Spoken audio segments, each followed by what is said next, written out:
tagline of EduHub community. The tagline of this community is "Let's take you forward."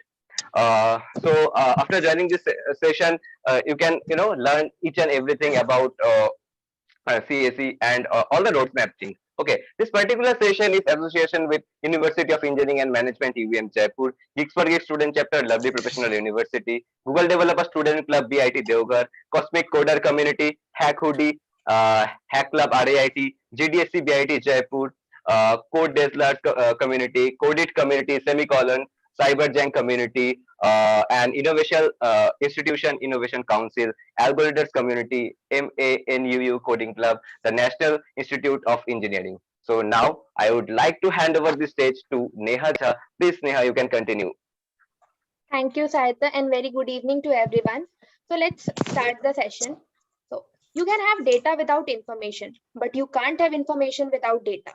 It's the privilege of the community to organize seminars and meetings related to professional world and try to solve problems with their own efforts. DSA is one of the most hyped terms in the placement arena.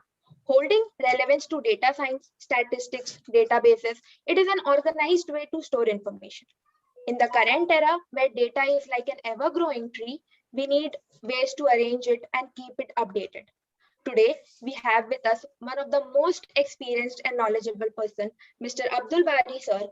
He is the top educator from Udemy and one of the foremost authorities of computer science, CBH Infotech CEO, and a renowned computer science teacher, a leader with an extensive experience in computer software industry. I know everyone is super active to ask questions to sir, but now I would request sir to please share his knowledge and his journey in DSA field. Please, sir. Yeah, thank you. I have to share my screen.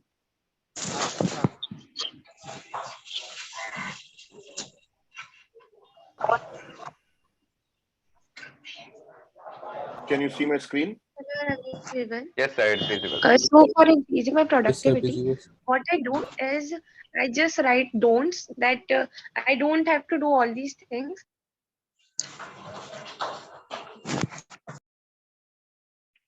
Shall I start?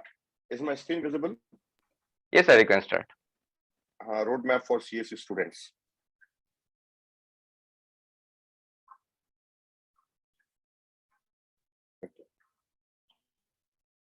Good evening, everybody.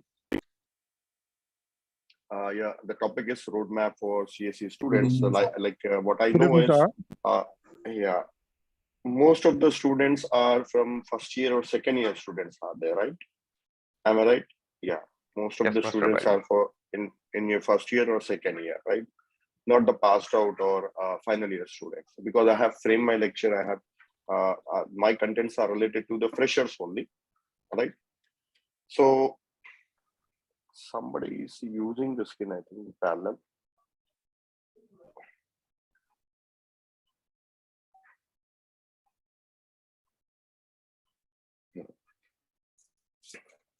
Now, roadmap means actually, if you're in first year or second year, and then you have 2 or 3 more years in your hand. So what you should do in these 2 years, and what you should focus on. Like most of the students I found in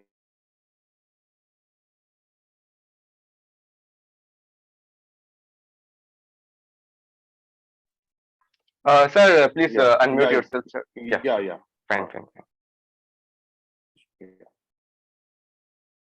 In my career, when most of the time I have seen that the students, when they reach their final year, then they realize that the importance of all the subjects that they have already learned them in engineering, but they have learned it only for the examination purpose. So they are worried about their future, means worried about their own career, and they will have very limited time. Mostly it happens in 4th year, second semester. Now they are worried about the career and they will like to get some good job in good big companies. So this is the worriness, that if they are not focusing in their 4 years of engineering, then they face a lot of problems in final year, or even after completing, most of the students don't get a proper job. So that's what this seminar is for, those who are still in first or second year. Okay. Now, the first topic that I'm going to discuss is what you learn in engineering. what do you learn? So I have categorized into three things. One is programming, and then computer science concepts, and also third one is problem solving. The first thing, in your first year, most of the universities in their first year, they teach C programming, C or C++, these type of programming languages they teach in their first year. Now, some students think that now we are in the era of cloud computing and we have the advanced languages like Python in that is in use now. Then why they are teaching us C or C++? The student gets confused here. But actually, C language is the mother of all the languages. We can take it as in high-level languages, means the languages which can be easily understood by humans. In high-level languages, C language is the mother of all. And if suppose you are learning just C++, then it means C is actually a subset of C++. So if you're learning C++, you're also learning C language also. So some universities, they offer C++ in their first year. So learn any one of this language. This is the base language. And I have a next slide to show you. Somebody is using the screen. If they are just moving their mouse also, it is drawing something on the screen. Because I'm using a marker here. Yeah, you can clear the screen from your side. Okay, back to the topic. Now here I have listed some of the programming languages like you may be studying in your engineering, like C, C++, C#, or Java, JavaScript, Python, HTML, SQL, PHP, Perl. These are I have collected these subjects from various various university syllabus. So these are the commonly taught languages in your engineering course. The first thing is C++. All right, now C or C++. Now, these are general purpose languages. If you take all these from C, C++ up to Java, these are for general purpose. They can be used for any purpose, any type of programming that you can develop a website, you can develop a standalone application, you can develop a cloud-based application, you can develop middlewares, you can develop various things using these languages. Now, sometimes this type of applications are also required. Device drivers. If you talk about device drivers, development of device drivers can be done only in C and C++. It is also called as a systems programming. So what is this device drivers? Like suppose if you are connecting a printer to your machine, then you need a driver to use that printer. So that driver software is written in C or C++. It cannot be written in Java or JavaScript or Python, any of these languages. It will be C or C++ along with some assembly language. So from this, I can say that the core of your computer science, is developed in C language, C or C++. Then if you come to Java is having some limitation. It cannot be used for device drivers and all. Excuse me. Then JavaScript can be used for just front-end development. You can develop web pages using JavaScript. But recently they have started giving support for JavaScript for server-side programming also. It is also useful for server-side. It is famously known for a language used in developing web pages, for bringing interactivity in web pages. Now, there is a technology called Node.js. That Node.js is used for developing server-side applications also. Likewise, HTML is for developing web pages. Python is general purpose, but it cannot be used for mobile applications.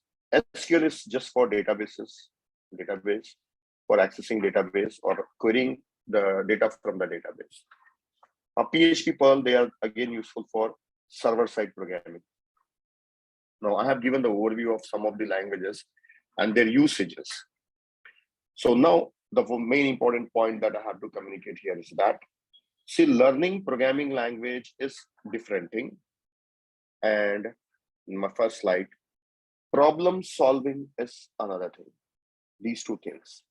Mostly students get confused. They try to mix programming with problem solving. Actually, these are two different things, remember. Learning programming means learning the syntax of a language. So what does a language contains? Language contains the features like data types, conditional statements, operators, then you'll have loops, then functions, classes, so on. These are the things that are found in a language. So when you're learning any programming language means you are learning what are data types, what are operators and all. If you have learned that thoroughly in one of the language, let us say C language, then learning Java is not a difficult thing for you. And learning Python is not a difficult for you. So learning any one of the programming language is sufficient. So among these first four, if you ask me which one I should learn, sir, so I say learn Java, learn Java.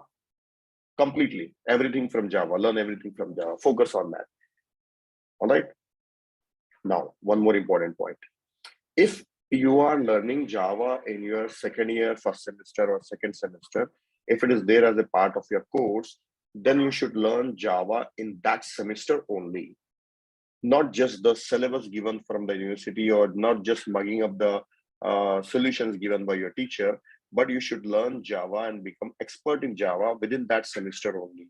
Usually my semester will be of 3 months. So in that 3 months, if you have 3.5 months or 4 months, whatever it is. So in that semester, if you have one language means you should get master in that semester only. If you keep it pending, then you have to do it after completing your engineering. All right. So if already Java is completed, now still you have a time in this semester, apart from your curriculum, apart your syllabus, you can also continue learning Java by yourself. If you learn C, C++, okay. And second thing, you can pick up a C++. You can pick up C++. Java or C++. C++ will be a little tougher on side. Java will be damn easy. So you can easily learn all the concepts of programming from Java.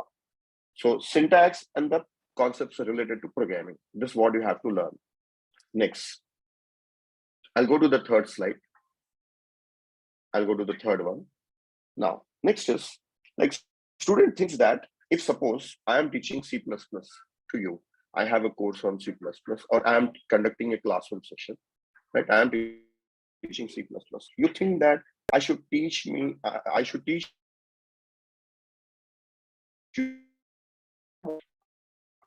teaching you actually programming means I am teaching you what just syntax and syntax, how to write conditionals, how to write use operators, how to write loops and all. I am teaching this thing, but problem solving is a different thing. Problem solving is a different thing. I cannot teach you problem solving. I cannot teach you problem solving. Now, most of the students, like there is a hype, there is a trend going on that is competitive coder, competitive coder. Coding. Now, most of the students ask the question, how to become a competitive coder? So there is no answer for it. There is no answer for it. If you are asking this question means you can never become competitive coder. That's what I believe. A competitive coder, he knows already everything, then he will simply smoothly move into competitive coding. Now, I cannot teach somebody, pick up somebody and teach him, this is how you should learn competitive coding. No. Why? Listen, reason I am telling you. Competitive coding is related to problem solving, not related to programming. It is not related to programming. It is related to problem solving. Then how actually the problems are solved? Do we need programming for solving the problems, or do we need mathematics for solving the problems? What we need we need mathematics for solving the problem. How good you are in mathematics? Now, if I ask like 100 students, 300 students are there, if I ask how many of you hate mathematics, definitely more than 250 students will raise their hand, we hate mathematics. So if you hate mathematics, you cannot become competitive coder at all. If you're saying I hate mathematics, then till now you have reached engineering means just you have cleared the mathematics subject. Just clear them for the examination purpose. You have studied them, but you have not really tried to learn the subject.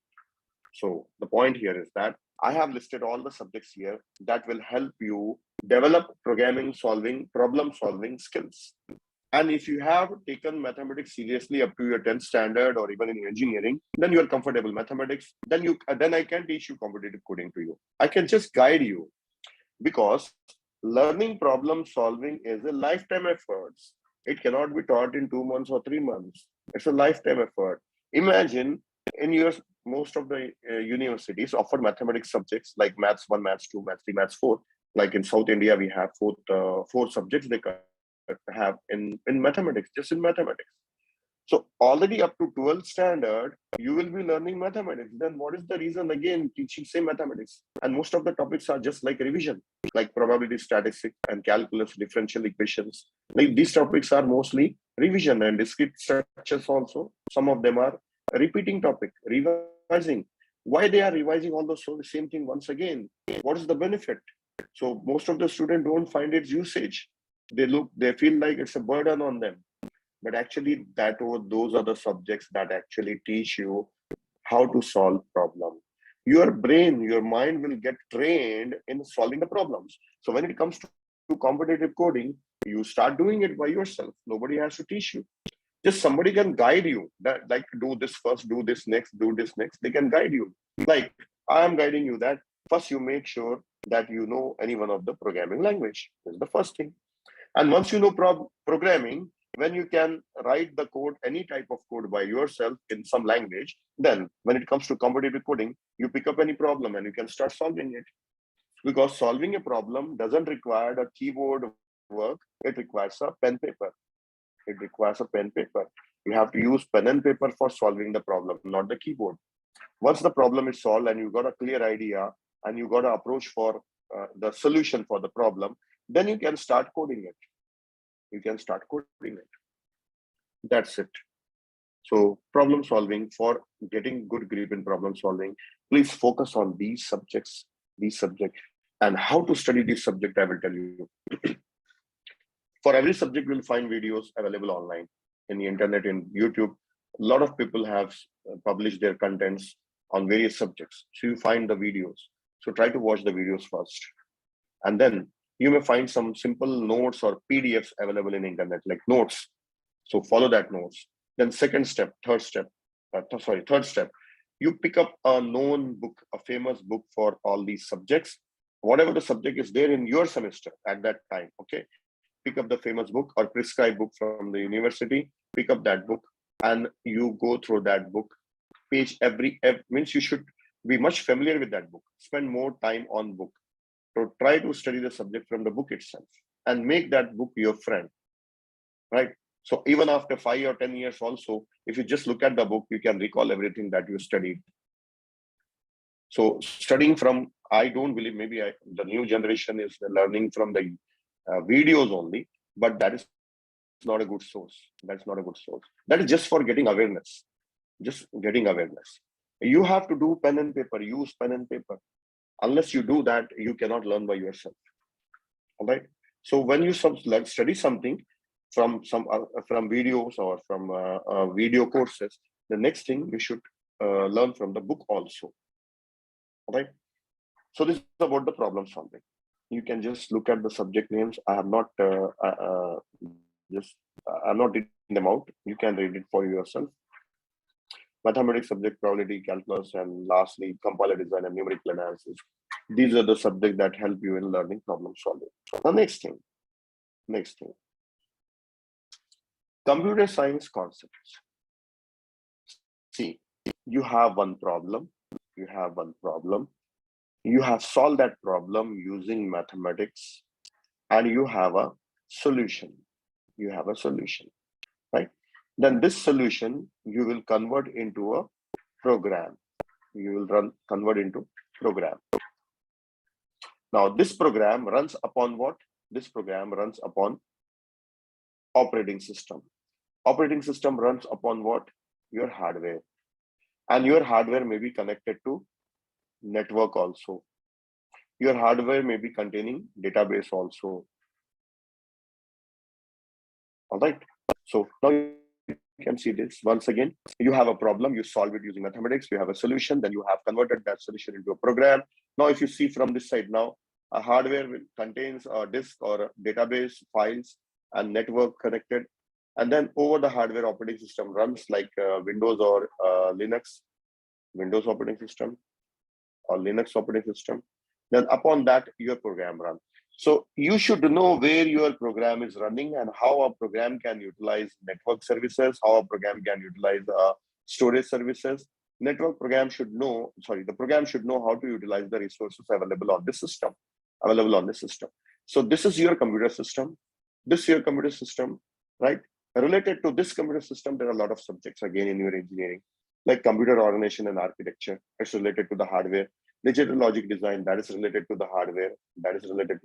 I write down here. It's also related to hardware. Operating system, that lies in between your program and your hardware.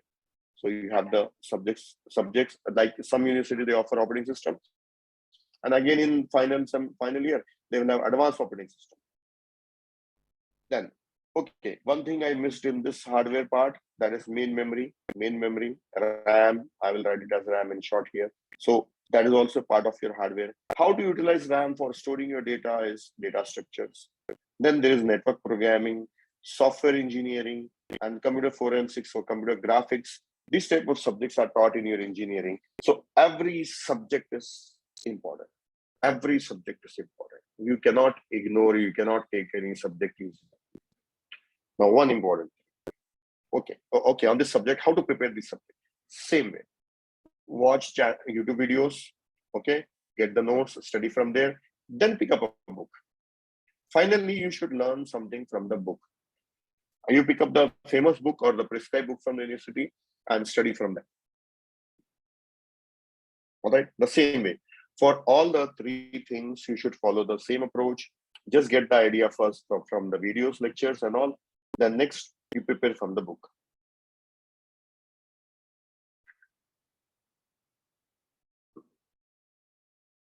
Now, okay, problem solving. Second one, this one is there, right? I was talking about this one. Now, learning all these subjects is as important as other ones, because unless you understand your computer system, how you can write the programs. So you should understand your computer system. All right. Now I have three elements here. One is problem. I'm drawing it again. Then next is program. And one more is computer system. Problem solving, you need mathematics. Mathematics, physics, whatever it is. So wherever math is applied, you need that one. Then next thing is, for converting this solution of this problem into a program, you need to learn any language like C, C++, any one of the language, and you should know the syntax. That means you should know the syntax, how to use it. Then where you are using it over a computer system, you should have the thorough knowledge of computer system. So these are the subjects related to your computer system. All right. Now, one important thing I'll tell you. See, writing the exam and clearing the exam is one thing. Knowing the subject is another thing. Knowing the subject is different from writing the exam. For writing your exam and clearing the exam, just one day preparation is sufficient for most of the students. But for learning the subject, you have to spend a lot of time on learning the subject. All right. So apart from your college hours, whatever the college hours are, rest of the time you should be spending in preparation only, right? Learning only. Now at college itself, there are a lot of activities for entertainment, enjoyment happens at the college itself. Then if you do the same thing outside the college also, it's useless. So at home, we should spend much of your time in studying all these things. So as you are in first year and second year, I have shown you the importance of these. Now, is it not possible, like some question, like one of the question I just raised here? Okay. Why engineering colleges are teaching all these subjects? Why can't they just teach, I'm using this slide here. Why can't they just teach first semester C and C++, then second semester Java and Python? Then next they teach cloud computing, right? They teach cloud computing, then they teach Android. And then next they teach AI, what is AI and machine learning. Can't they just teach these things because these are the things very hot? Actually, these are all technologies. These are all technologies. And if you want to learn Android, just 1 or 2 months is enough. You don't have to do 4 years of engineering. All right. And if you take your engineering subject seriously, then all these are nothing. See, as a student, when I was a student, we learned Perl. Not even C language. Even C language was not there in our syllabus. Just one subject called programming languages was having 5th unit as a C language. And even there was no lab for that. There was no lab for that subject. Later, they introduced lab for that subject. So the language that we learn is different, right? So nowadays, the other languages, advanced languages are there. So just imagine a person who studied Perl in his college. Now he can teach anything, or he is understanding everything. How it is happening? Self-learning, self-learning. Now coming to the next point. When you go for placement, do they ask you about all these latest technologies? Unless and until you have done some specialization in them, they will not ask you all these things. They will ask you the basic concepts from these subjects only, from this one and from this one, from these subjects. They ask you questions from these subjects. I'll just remove it, clear it off.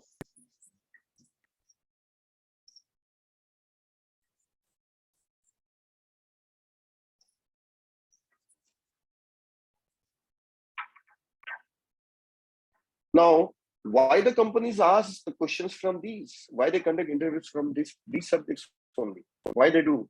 They want to know, are you a good learner or not, self-learner or not? If you are a good learner, then the companies will hire you and they will train you. On job, you will get trained. They may conduct a special training session, or also by working along with your seniors, you get to learn the things slowly. See, a fresher who have just passed out, we cannot expect a lot from him. We cannot hand over a big project or crucial project in his hand. We cannot hand over to him, right? So then fresher should be what? Fresher should be a good learner. So if he have learned these subjects thoroughly, if he has taken these subjects seriously, then definitely he will spend. Definitely he can learn at job also. On job also he can learn from his seniors. That is the reason. See, some companies, they don't utilize the things at this core level, but their usage is different, but they ask these questions. They frame the questions from here only. So it is more like Viva. Interview questions are just like Viva. So in your semesters, if you are good at Viva and your Viva examiner appreciates you, then it means you'll get a good job in big company, definitely. All right. So interviews are more like Viva for freshers, And if you miss a chance as a fresher, if you could not get a good job as a fresher, then you have to learn all these things. You have to learn these things. I have listed them.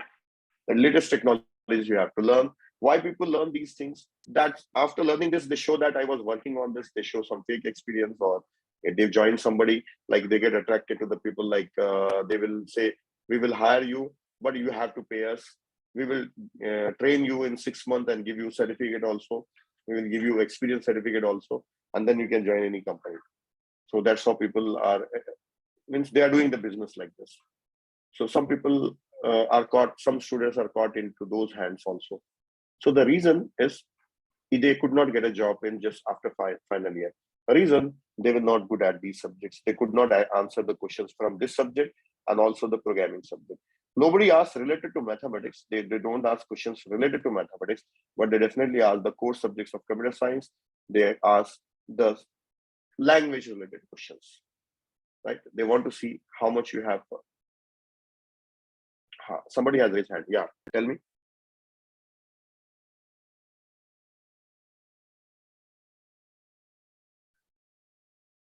Somebody has raised hand. Do you want to ask any question? Am I audible? Yeah, Ankit. Yes, sir, you are audible. Ankit Kumar.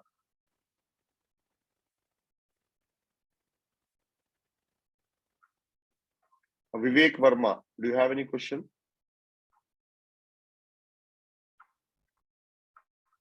No? Okay, let us move ahead.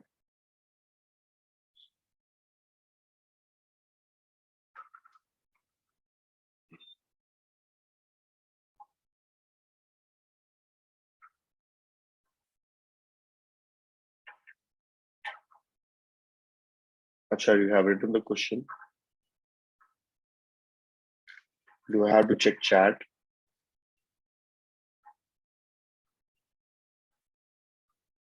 Sir, one doubt.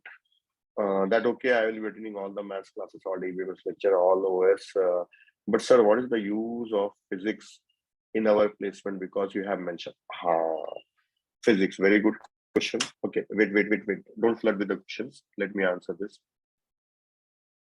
Okay, unmute. Who is asking this? Gaurav. Okay. Any more question?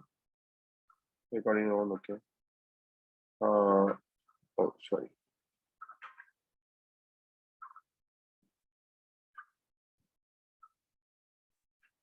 Computer networks, there is a lot of physics. Yeah. See, physics is involved in your making of your computer system itself. Yeah, networking also physics is involved. Right? Maths, physics, chemistry, like these are the three things that does everything. Like when you go to your chip level, manufacturing of chip level, then definitely chemistry is involved there. And how the system is designed, your computer system is designed, the machine is designed, so physics is involved there. So there are many formulas, there are many things there that are just in the form of mathematics only again. Physics in the form of mathematics. So I'm not saying that focus on physics. It is usually taught in first year. Physics is taught. Why it is taught, I'm telling you. Okay, I'm not saying that leave everything and start learning physics. That is not the point here. Okay. So physics is also taught in South India, like in Hyderabad, most of the area cities, they have physics also in first year, chemistry also in first year. What the hell, why they are teaching that again? Because that is useful for all the engineers. Most of the time, first year of engineering is common. So they make everybody study those subjects. So but computer science students, they feel that, we are into programming only. What is the use of this? So that's what I am saying, that all these subjects are useful for you. They will make you learn problem solving. Okay. So let us go ahead.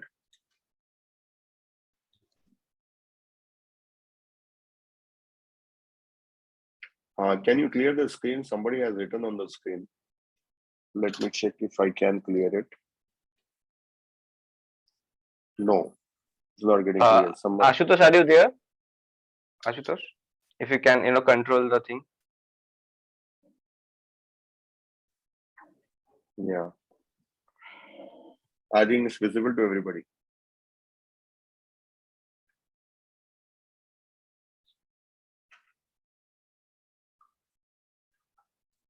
Okay. Let us continue. Career options. Now in this, first one is, some of the career options I have given. The first one is web development. Web development full stack means front end and back end together. Now in this site, do you require programming on front end? Very little. A lot of tools are there, just drag and drop and develop your front end. Very little of programming is required. Now, do you require programming at the back end? Yes, you require enough programming required at the back end also.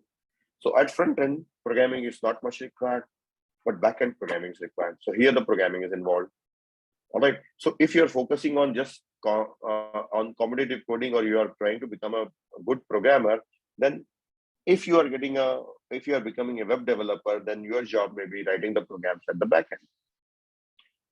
And this backend, today's backend has become a cloud. Earlier, it was just web server or web services. Later on, now presently, backend is nothing but a cloud. So you are doing cloud computing, it means. Now, next is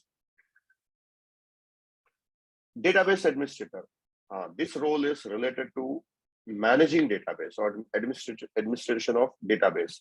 So databases, you will be studying in your coming semesters, maybe. So I'll just skip a little bit about this one. Data is the core part of your application. Without data, there is no use of application. So data is mostly kept in the tabular form. It is organized in the tabular form. There are more methods of organizing them. So one of the method is organizing the tabular form, that is called as relational data. Relational database. So relational database. So when the data is organized in the form of tables, multiple tables, and the tables are linked together. Now DBA does now have the knowledge of everything about the databases. All right. So I can just tell you a little bit about this one. So DBA job is related to database. That's enough. Now programmer. Programming means application programmer. that a person is using Android or Android application he is developing, or iOS application is developing, or standalone desktop application is developing. Now, one of the role is what? Here also programming is involved. Here also programming is involved. Okay. Now, DBA programming, SQL is required. A little bit of programming is required, not much of programming. All right. So I am telling you the point. What I am trying to communicate here is that no doubt you have become a good programmer. No doubt you have become a good programmer. You have studied the subject thoroughly. You know the language perfectly. But it doesn't mean that in career also you will need to write the programs always. It's not necessary, because there are different job roles, and they have some of the job roles require really programming knowledge, and you need expertise in programming. But for getting a job, you should know programming again. So which level of programming you should know? Student level programming only. Whatever you learn in your course, only that knowledge is enough. Right? You don't have to know. You don't have to be a master in programming. Whatever you learn in your syllabus, that is sufficient for the companies. All right. So overall, what I am trying to say is focus on the subjects. Focus on the subject. See the subjects that are there in a semester is building your career. Right?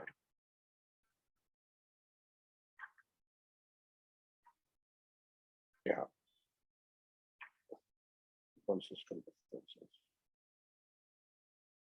Okay.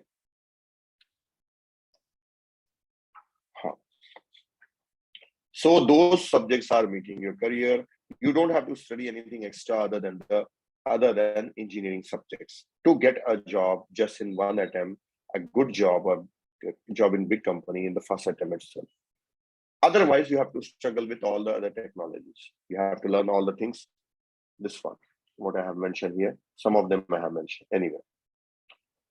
Now, graphic designer. Graphic designer is more useful for developing front end of the website. Right?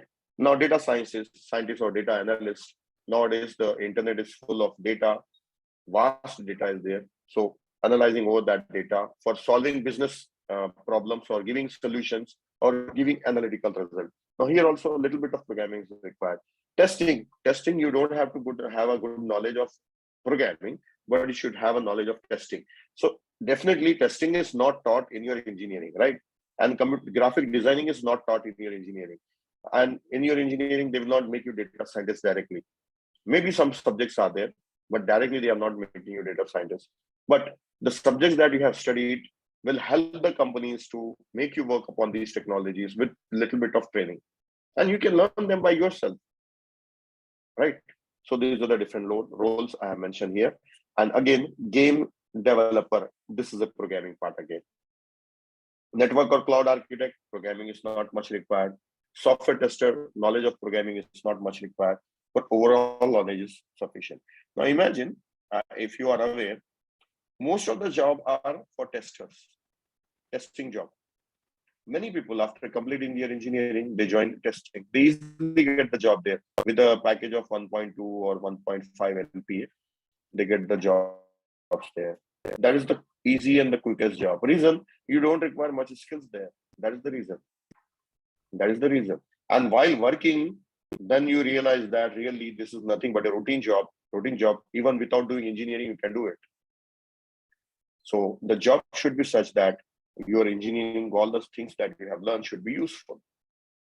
If if a person is doing a job and he feel that unnecessarily I learn all those subjects in engineering, means he is not working as an engineer, definitely. Now coming to the next. Yeah, this was the topic actually. In the beginning, this was the topic. And that is data structures and algorithms. This was the topic. So I have a little time. Just I will tell you brief on this one.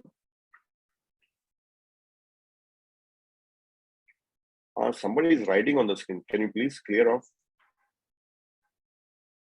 It's gone now. Thank you. Thank you very much. Yeah. See, data structures. Now, what is the importance of data structure? That I'll explain you. See, I have shown you this diagram. Okay, from the top, I will show you now. This is a program. Program runs over the hardware. and this is OS is there in between. So program is running over here. Now hardware involves main memory also, main memory. Okay, the program runs.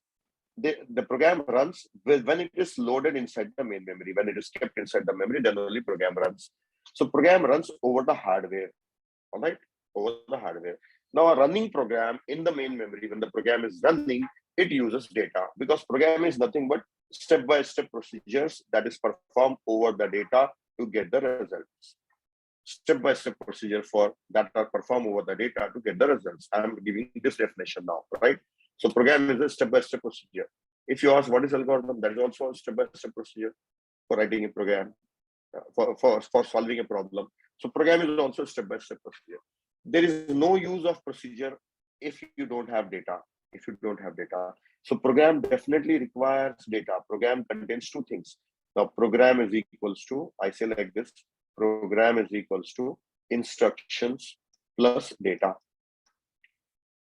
Now program, where does the program run? Inside the main memory. I'll draw a bigger picture here. Inside the main memory, program runs here. All right. So inside this main memory, program is there, and also your data should be available inside the main memory only. Inside the main memory. So during the runtime of a program, how the data is organized inside the main memory, the arrangement of that data is called as data structures. Arrangement of that data is called as data structures.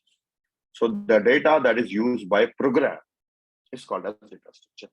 So a data structure is a core part of a program. Without data structure, there is no program at all. There is no program. It's a core part of a program, data structure. So if you don't know data structure, it means you don't know programming. If you are not good at data structure, it means you don't know programming. Because see, okay, next I will show the slide. This is the last slide. Now, these are the algorithms. What are algorithms? Algorithms are nothing but the procedures for solving the problem. I'm not going to teach you all these algorithms. Just I have given a list of algorithms, types of categorization, and names are there. So these are the problems. Algorithms. Algorithms are the step-by-step procedure for solving a problem. Now, why we say algorithm? Algorithms are not written using some programming language. Algorithms were existing before computers came. Algorithms are existing from thousands of years. Right? Algorithms are already there for solving the problems. Those algorithms were nothing but in the mathematical form. Right? Mathematical formulas were there. Now, when computer came in, we started converting the known algorithms into programs, converting algo to a program, algorithm to a program. Now, what is required when you are converting an algorithm to a program? The steps in an algorithm, sorry, the steps in an algorithm become instructions of a program. Then the data utilized in this algorithm becomes data structure here in the program. So without a data structure, you cannot solve or you cannot write any algorithm. You cannot write any algorithm.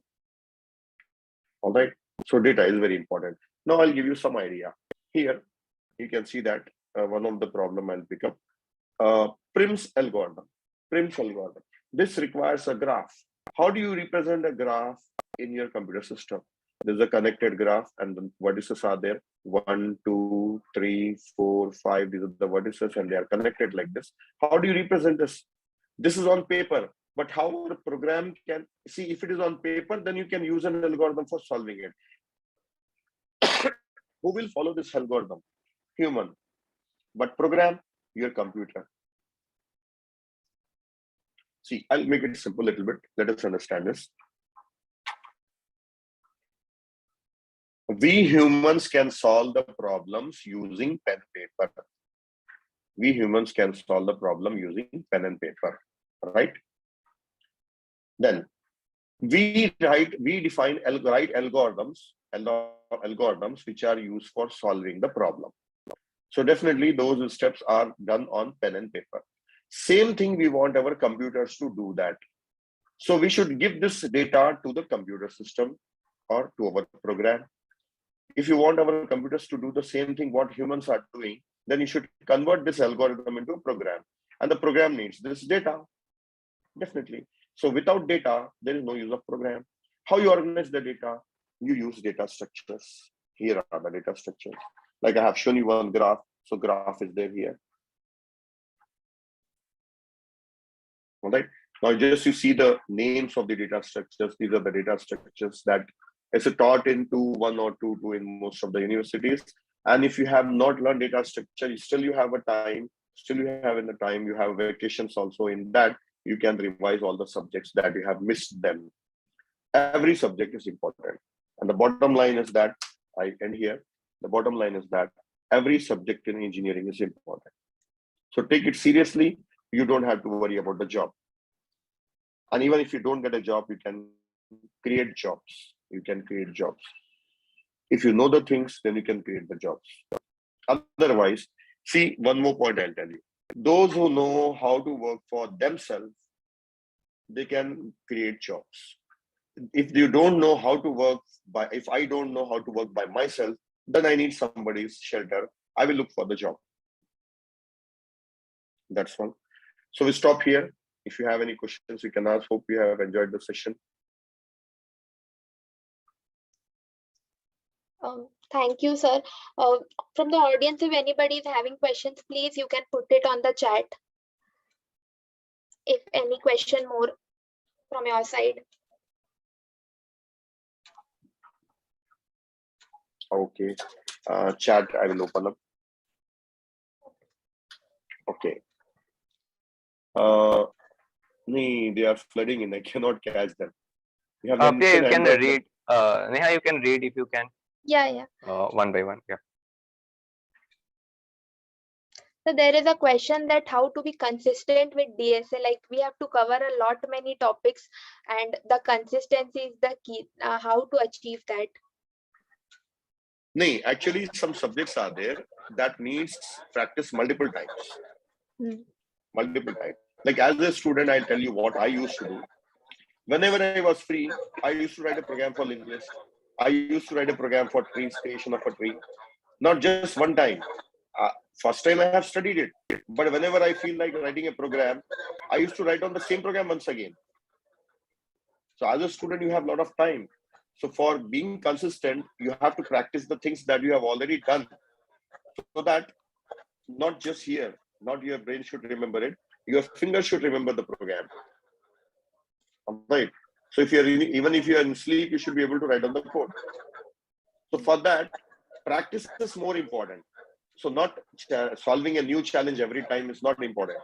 You don't have to think of solving a new problem every time. You solve the same problem again and again. That is sufficient. And it gives you the idea for solving a new problem.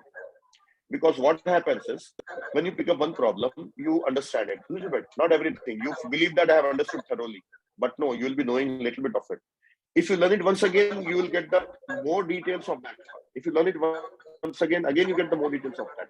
And if you are going more deep in one of the problem, then the rest of the problem become easy for you. If you know the problem solution superficially, then the next one, if you are going on, that will also solve it superficially. So depth is more important. So if you are going deep into one of the topic, then you can carry on with the other topics very easily. Okay, there are a lot of questions are there, I think. So you can ask the questions in,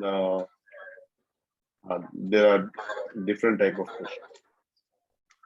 Yes, sir. Even one question. Again, I'm telling you, if you are asking competitive coding means you can never become a competitive coder.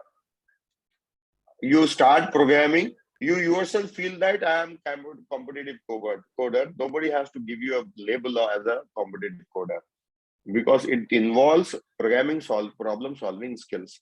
See, one thing is there. I'll give you a simple example. One simple example. I am a cook. Okay, I am a chef. I have learned making different dishes. Right? I have been working for 10 years, suppose. Now I have good knowledge of cooking. I can create a new dish. With my experience, I can create a new dish. No, other way. I am not a chef. I am not a cook. I have never boiled any egg, or even I have not made a tea at all. I don't know anything. Now I have tasted one dish. You give me one dish. I want to make that by myself. Can I make or not make? Just tell me. Neha, can you answer me? Yes, sir, you can. No, you means keep yourself there, not not me. Keep yourself there. You know nothing about cooking, but you like one of the dish. I gave you one sweet or something, some dish, and you love the taste, and you got interest in cooking now. Can you learn or not? Yes, Yes. sure, for But sure. for making that just that one dish, just imagine how many things you have to learn. You never cooked at all. You never cooked at all. Now, for this dish has impressed you so much that you want to make it by yourself. Just imagine what are the things that you have to learn. Is the curve easy? Learning curve easy or no? No. No. Starting from the how to start a stove, Stove. gas stove, you have to start from there. You have to Yes. start from there.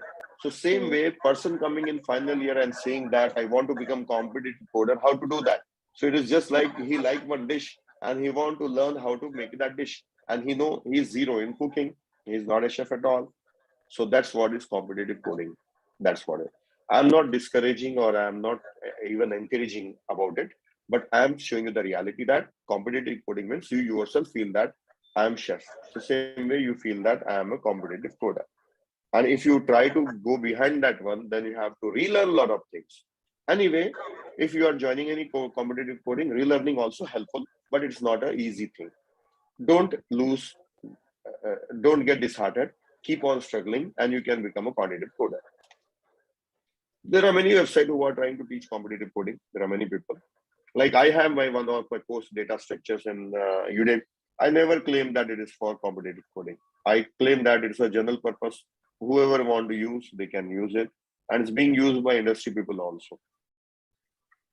Yes, So sir. that's Many were all. asking for the Uh, many were asking for the course also, which course to follow.